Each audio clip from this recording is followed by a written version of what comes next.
La parola giapponese ukiyo significa il mondo fluttuante e descrive un tipo di cultura nipponica in voga nel XVII secolo. Scopriamo come Pietro Turino ha ripreso questi concetti affascinanti e con la sua arte li ha portati nel nuovo millennio. Benvenuti nel mondo fluttuante degli Ukiyo Tarot.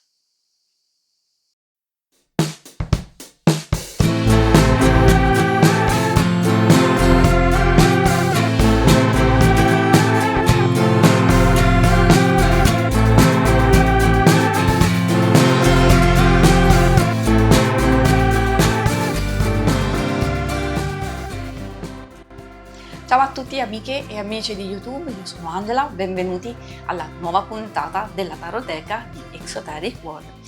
Prima di cominciare vi ricordo che cliccando in alto a destra troverete la playlist con tutti gli episodi precedenti e che subito dopo l'analisi degli arcani maggiori ci sarà uno slideshow in cui li mostrerò tutti e 22 a tutto schermo, in modo da darvi l'opportunità di apprezzarli ulteriormente, magari facendo degli screenshot dei vostri preferiti. Prima della fine della puntata troverete le schermate per vedere gli interattivi dedicati all'amore e l'icona per iscrivervi al canale nel caso il video vi sia piaciuto. Adesso cambiamo inquadratura ed entriamo nel vivo della puntata. Venite con me. Benvenuti in questa video recensione dedicata all'Ukiyo Tarot, un mazzo che unisce il simbolismo occidentale dei tarocchi e l'estetica orientale e con le sue bellissime immagini ha il potere di incantare e lo vedremo insieme. Anzi, possiamo già notare da questa bellissima scatola al colore verde oliva la parte della copertina. Vi mostro un po' tutta la scatola, molto rigida, molto bella, le scritte color oro. Anche qui c'è la bellissima stella che vedremo dopo, firmato dall'artista Pietro Turino e stampato nell'aprile 2025 e pubblicato dallo Scarabeo. Adesso possiamo aprire la nostra scatola. Come vedremo, questo è molto più di un mazzo di tarocchi, è un viaggio nel concetto giapponese di Ukiyo, quel mondo fluttuante dove l'impermanenza e la bellezza dell'attimo diventano protagonisti. Le 78 carte ci guidano attraverso emozioni silenziose e riflessioni profonde, con un'estetica che sembra sospendere il tempo. Parliamo delle caratteristiche principali, dedichiamoci prima al mazzo. È un mazzo composto dai classici 22 arcani maggiori e 56 minori divisi nei 4 semi, coppe, denari, bastoni e spade. Ogni gruppo è composto da 14 carte e li vedremo man mano dopo nel corso della recensione. Ogni carta è un piccolo capolavoro stampato in finitura lucida. Il formato è slanciato ed elegante per darvi giusto un'idea della grandezza delle carte. Le misure sono 6,5 x 11,8 cm e lo spessore totale del mazzo è di 2,5 cm. Ci sono due carte extra, la prima che funge da copertina e l'ultima con i riferimenti per seguire lo scarabeo e rimanere sempre aggiornati sulle ultime uscite e tutte le attività della casa editrice. Il retro del mazzo si presenta così. Il simbolo nell'immagine secondo me richiama leggermente il triskel, raffigura 3 piccoli cerchi intrecciati a 3 cerchi e racchiusi in un cerchio più grande, con tutte queste linee radiali che si diramano verso l'esterno. Dona, a mio avviso, un effetto quasi ipnotico. La simmetria è perfetta per garantire la reversibilità durante la lettura. Infatti, girando la carta non ci accorgiamo se la carta è al dritto o al rovescio.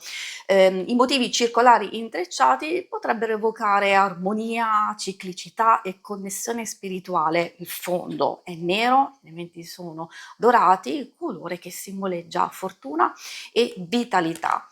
Il libretto incluso è tradotto in più lingue, troviamo l'inglese, italiano, spagnolo e portoghese. Offre una guida abbastanza semplice e accessibile sia per chi ha le prime armi sia per i lettori un po' più esperti. Ovviamente consiglio sempre poi di integrare, se volete, ulteriori riferimenti oppure se volete migliorare le vostre letture e le vostre conoscenze riguardo ai tarocchi. La parte in inglese è leggermente più ampia con l'aggiunta di 2 letture. Adesso ve le mostro, se riesco a trovarle, eccole qui. Quella ha una carta e ha 3 e poi abbiamo quella che troviamo anche in italiano, e cioè la stesa del mondo fluttuante. Vi mostro anche la parte in italiano, che eccola qui. Adesso ci arrivo, quindi troviamo una piccola introduzione che ci parla del mazzo, del mondo fluttuante, come usare il mazzo, appunto la stesa del mondo fluttuante, bellissimo. Poi troviamo gli arcani maggiori.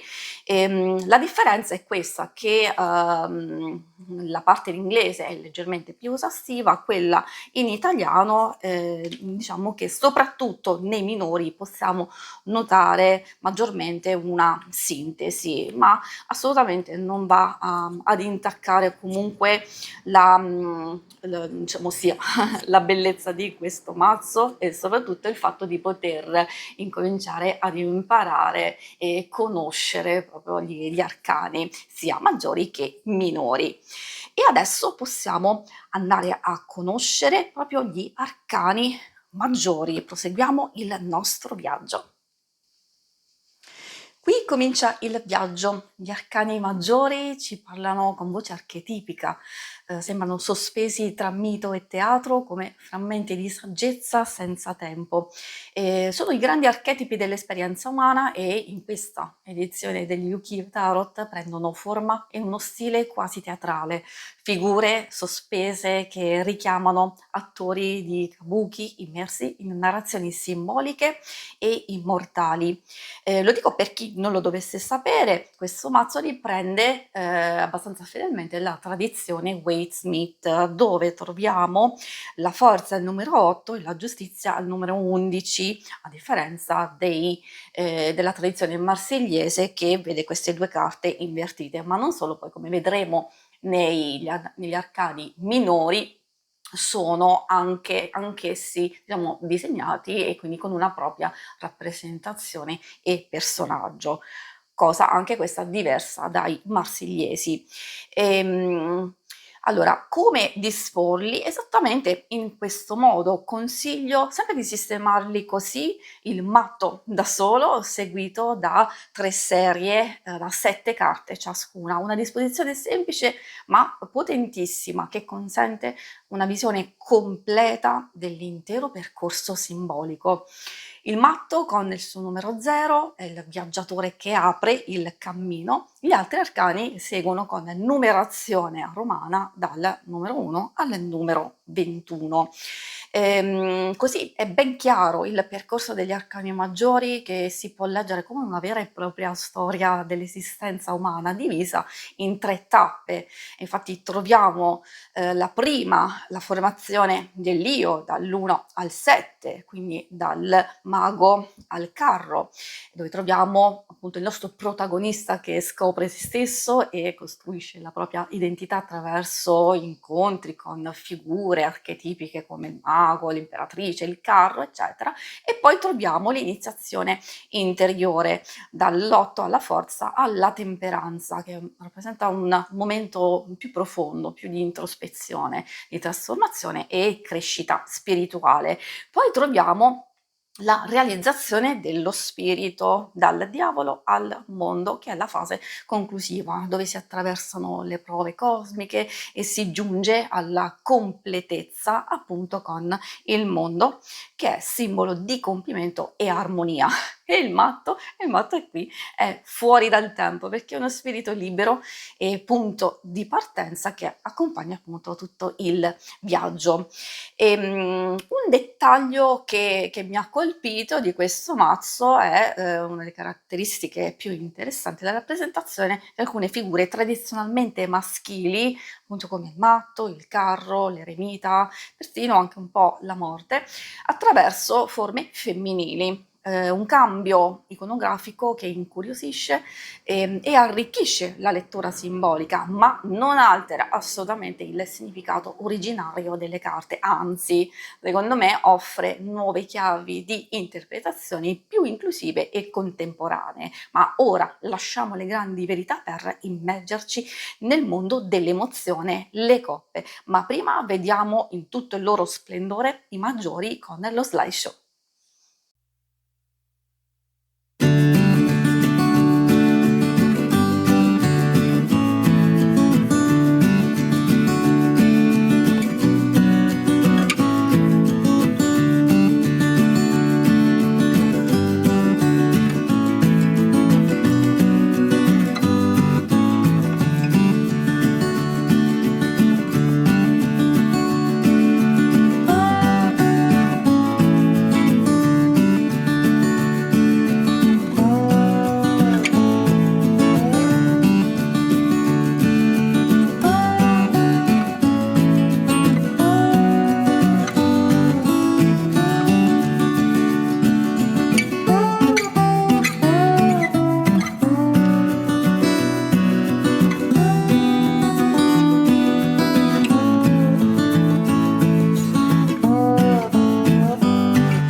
Eccoci di fronte alle coppe, 14 carte, 10 numerali, 4 carte di corte.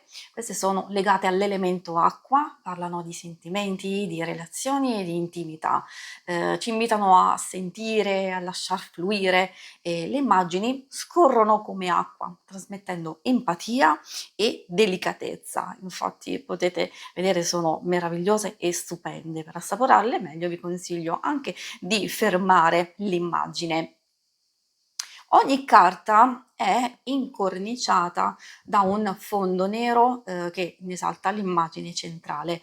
Il nome e il numero si trovano in basso, come abbiamo visto già per gli arcani maggiori ed effettivamente anche negli arcani minori, mentre un filo dorato circonda delicatamente ogni illustrazione.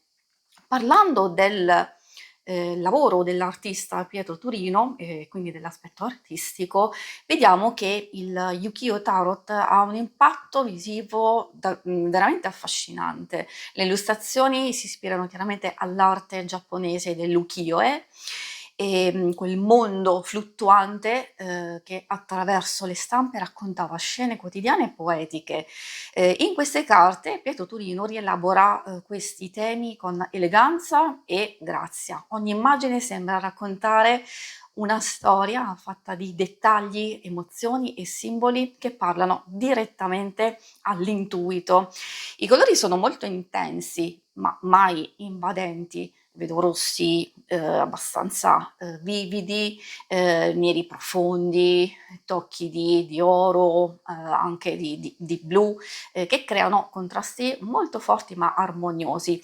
È come se tutto fosse sospeso in un'atmosfera contemplativa quasi sognante. In questo mazzo l'immaginario giapponese abbraccia l'iconografia classica, come già anticipato prima Wade Smith, trasformando il tutto in un linguaggio visivo molto ricco e profondo e capace di evocare emozioni silenziose, proprio quelle che mi arrivano osservando queste carte delle coppe. Devo dire che sfogliare queste carte è come entrare in un mondo sospeso tra sogno e realtà. E adesso, mondo dell'emozione, passiamo alla materia, i denari. Eccoci di fronte ai denari che ci portano con grazia alla concretezza, celebrando il valore del quotidiano e la bellezza delle piccole cose, con appunto questo stile molto raffinato che celebra la semplicità e la grazia della cultura giapponese. Siamo nel regno della materia, le 14 carte sono legate all'elemento terra e anche qui abbiamo le 10 numerali e le 4 carte di corte, il fante o paggio, il cavaliere, la regina e il re.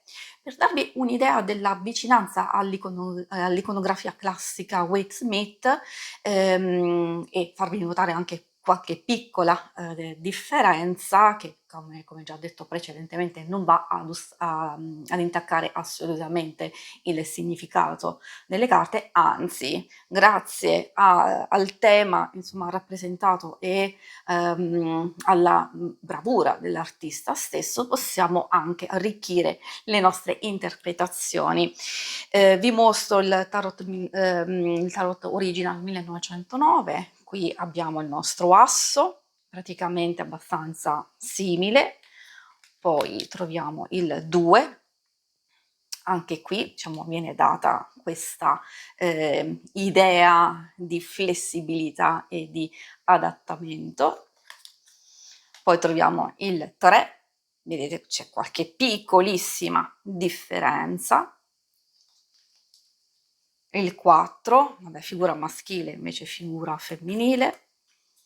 Il 5, vi mostro proprio velocemente, anche qui troviamo una figura femminile invece qui maschile, anche in questo caso. Questa è proprio bellissima, questa la adoro, dove c'è questa donna che si presta al cucito di una veste o comunque di un bellissimo tessuto, molto, molto elegante, molto raffinato.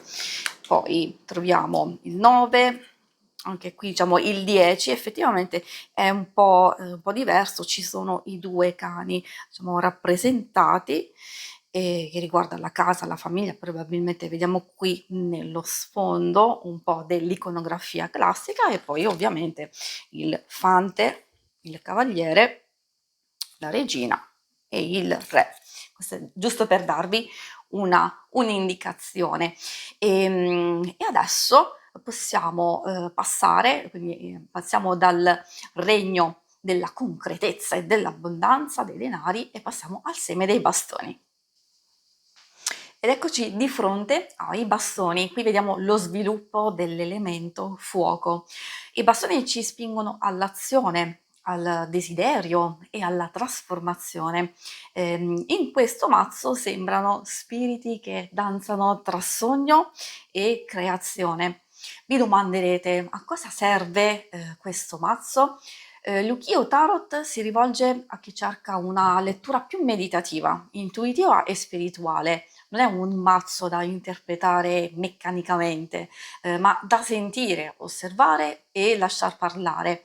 Ogni carta è uno specchio, una soglia aperta verso il mondo interiore, ma è perfetto anche per la divinazione soprattutto, a mio parere personale, per la riflessione, la crescita, lo studio simbolico e la pratica visiva, che è molto molto importante per questo tipo di mazzi tematici. Se volete potete fermare il video per osservarli meglio e adesso arriviamo al regno dell'aria dove il pensiero prende forma, le spade. E infine ci troviamo di fronte alle spade, queste che affrontano mente e conflitto.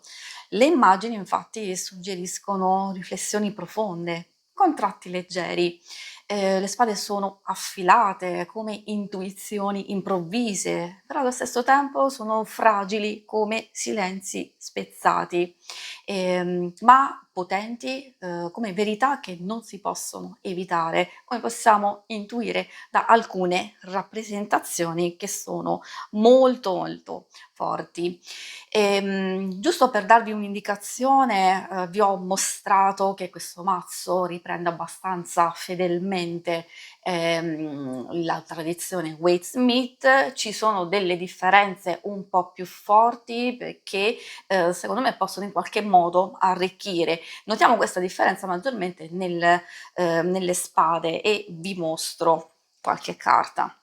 Ad esempio qui troviamo il 4 di spade, ecco qui diciamo qualche piccola differenza, troviamo il 5 di spade, dove troviamo questa donna comunque di spalle, probabilmente volta già le spalle proprio al conflitto che c'è stato precedentemente. E poi quella più sostanziale è il 7 di spade.